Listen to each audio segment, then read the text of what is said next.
Good morning po sa inyo lahat. Isa pang muli yugto na ating daily Bible blessings. Pamagat po na ating araling ngayong umaga ay Alagad ni Kristo o Makasanlibutan. Alagad ni Kristo o Makasanlibutan.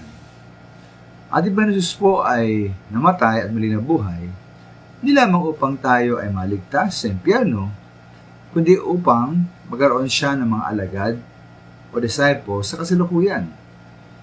Ang tayong alagad niya po, kanyang mga disipulo, ang hahayo upang mangaral, magmahal, at gayong mga alagad din ay ibang mga tao sa magitan po ng ating salita, paglilingkod at halimbawa. Ngunit po bigay alagad mga minamahal, biging disipulo ni Jesus, kahit para sa lahat ng mga tunay na ligtas at Kristiyano, ay isang seryoso at mabigat na bagay. Sabi nga ng Panginoon sa Luke 14:27, sabi po roon, hindi maaaring maging alagad ko ang sino mang umiibig sa kanyang ama at ina, asawa at mga anak, mga kapatid, at maging sarili niyang buhay na higit sa akin. Ang ayaw magpasan ng sarili niyang krus at sumunod sa akin ay hindi maaaring maging alagad ko. Kaya ba dapat tayong may buong pagsuko at laging pagsunod sa ating Panginoon Jesus kung tayo po'y tunay na kanyang mga alagad. O naman po sa yaman at maari-arian, ayon po sa verse 33, gayon din naman, hindi maaaring maging alagad ko ang sino man kung hindi niya tatalikuran ang lahat sa kanyang buhay.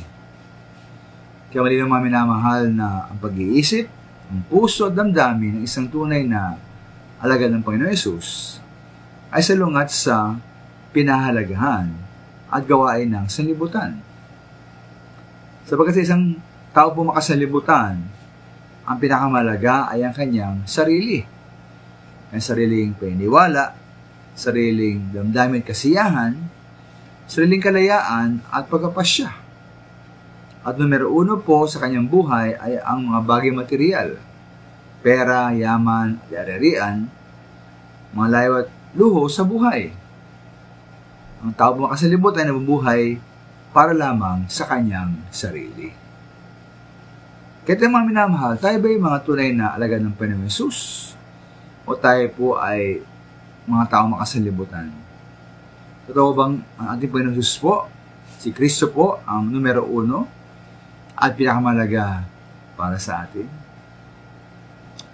Maraming salamat.